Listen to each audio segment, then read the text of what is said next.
Hey you guys, it's Marie here. Today's topic is all about the Oscars. I saw some very interesting pictures, tweets, memes, videos, and speeches that I really wanted to talk to you guys about today. So that is going to be our topic. So I'm actually really excited to talk to you guys about this today. And I just wanted to kind of share my reasons for talking to you guys about the Oscars. This is a little different from the videos that I normally do. Well, the reason I want to talk about the Oscars today is because the Oscars is a place where a whole bunch of really talented, really awesome, creative people gather together to celebrate each other and each other's work and talent. And I think that it's so amazing. It's a source of inspiration for people like you or me who want to succeed in entertainment, especially when you begin to see people who look like you start to be in the Oscars. These people have toughed past the hardest hurdles, and that's why it's so amazing just to be here and talk about them. Of course, not everything that you have to say about the people who are at the Oscars are positive. Casey Affleck. But most of it is, and I want to share some of that with you guys. And even if all of it's not positive, I think that we can still learn a lot from it. First things first, we have to start with Viola Davis's amazing speech. It was just fantastic. First off, Viola Davis looks amazing. Like, I can only hope to look that good at 51. And her speech was so inspiring. I loved it. It was authentic. It was genuine. It was not rehearsed, but like you could see her emotion and her passion for her acting and her craft and for the people in the room. You could just see it come through her speech. And honestly, what you guys need to go and like watch all of her previous speeches, because all of her speeches are so amazing. But this one was just, it was just interesting. And honestly, I don't find a lot of Oscar speeches or like Academy Award speeches that interesting, but this one actually really touched me. And of course, it's Viola Davis. Like, would I expect anything less? For me, her most inspiring message was when she was talking about how there's so much potential and dreams of people whose stories are untold, who stay buried, and it's just so interesting and it's so inspiring that she wants to be the one to tell those stories and to share those stories. And it also makes me think of me, and you know, do I want to be one of those people who are in the graveyard with my story untold and no one knows who I am and my dreams aren't fulfilled and stuff like that. And it was just really interesting. Of course, everyone's been talking about the line where she goes that actors are basically the only people who celebrate what it means to be alive, and it explained it so perfectly. And honestly, for me, Viola Davis is my ultimate inspiration. When I first started acting, I used to tell myself, well, you know, I'm black, so it's going to be really, really hard for me to get into the industry just because of, you know, racism and prejudice and stuff like that. Like, not everyone starts in the industry on equal footing.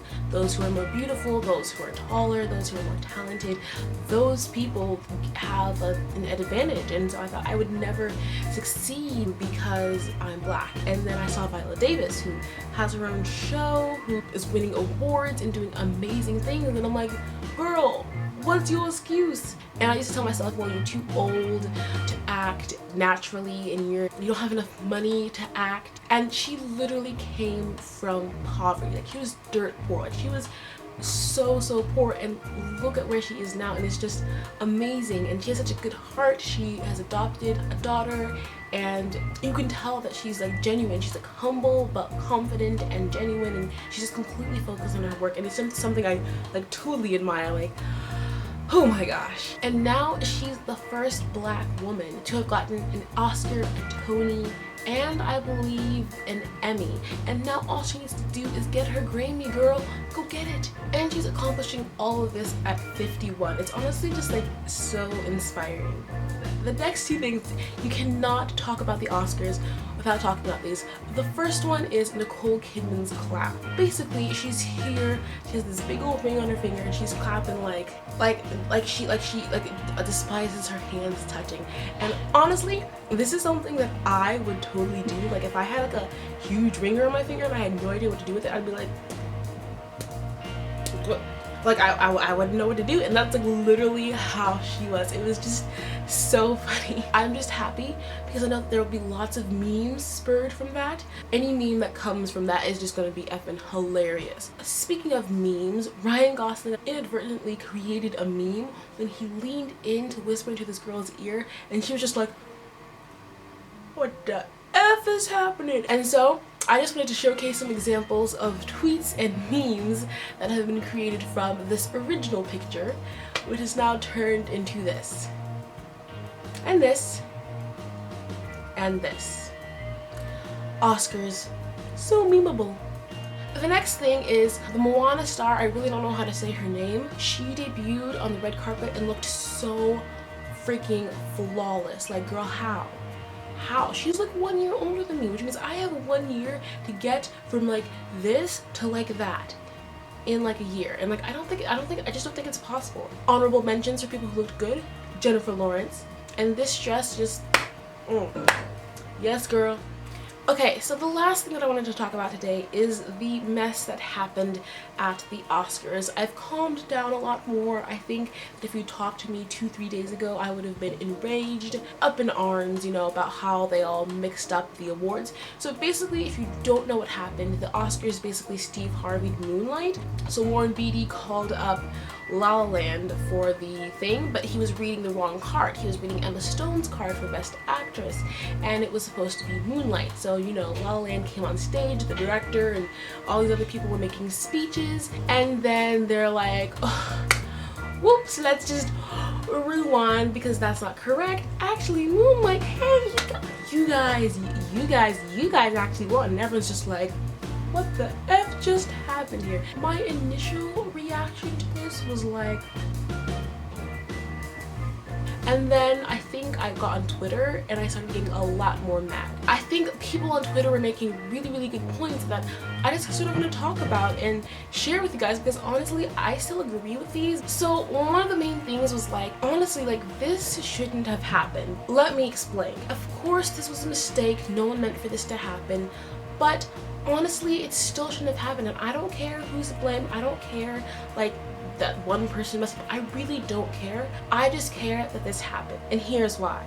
The mindset of the Oscars should have been that they were as excited for this award as any other award. No, even more so excited for this award because of how monumental it was, because of all the barriers that it was breaking in the Hollywood industry, because of all the records it was breaking just by getting this award. It's an important award, and why is it being messed up now? Why? They should have been so excited that this progress is being made that they made extra sure, double sure, that they championed this cause as the #1 cause. They should have cared enough to make sure that this moment was perfect. But someone didn't care enough. Someone messed up. Someone didn't care that this was a historical moment that got ruined. And before people are like, well, how did they get ruined? Like, nothing's happened. Like, they still got their award. Yes.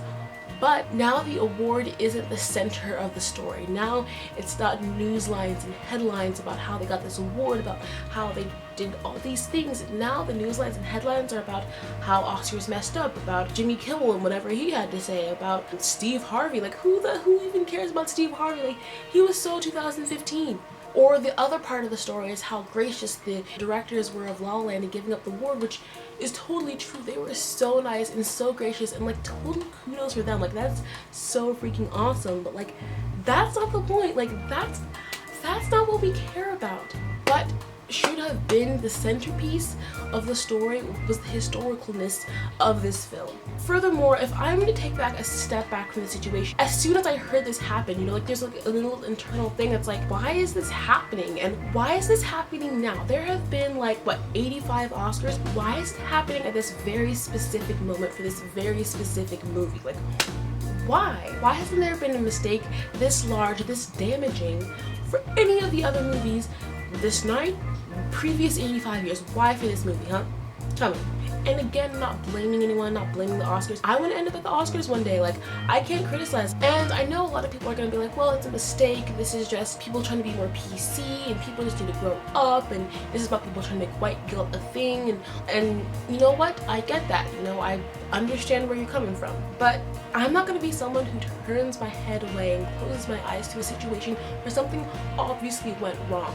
Someone messed up, and someone messed up in a way that just wasn't cool. When I look at my intuition, when I look at myself, there's something in me that tells me that this is wrong. It's not that other people deserve to have their historic moments messed up, but this was a historic moment. And now it's turned into something different. And I'm sorry, but I don't want to just, you know, sit up, grow up and just take it and act like something that happened didn't happen.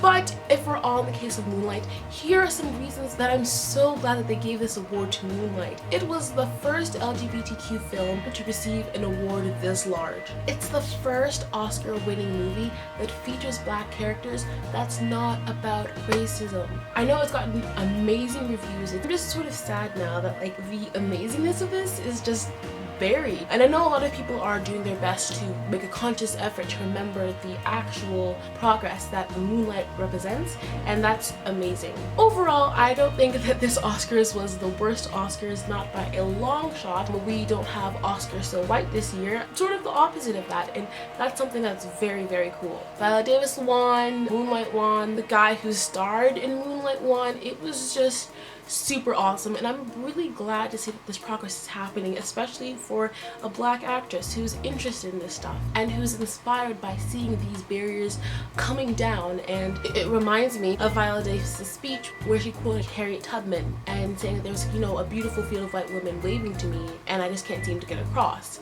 And honestly, it feels like the gap is being closed a little bit every day. There's still so much to fight, so much sexism, so much racism, so much prejudice out there that sometimes people don't want to admit it, but it's still there. But it's so cool to see that it's slowly becoming closer. Alright, that's it for this video. Thank you guys so much for watching. Honestly, this is a lot of fun to do. And if you guys are curious, yes, I'm filming at 2 AM in the morning because I just do this to myself, you know.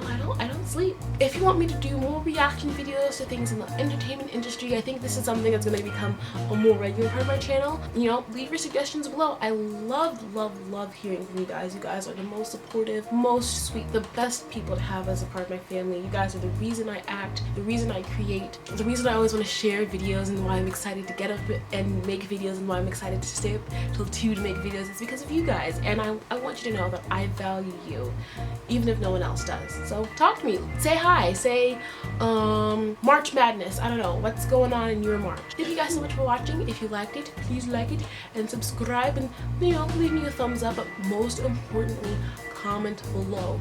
What are your plans for March? What's one thing that you want to do, see in March? Alright, I'll see you guys next time. Love you. Ciao.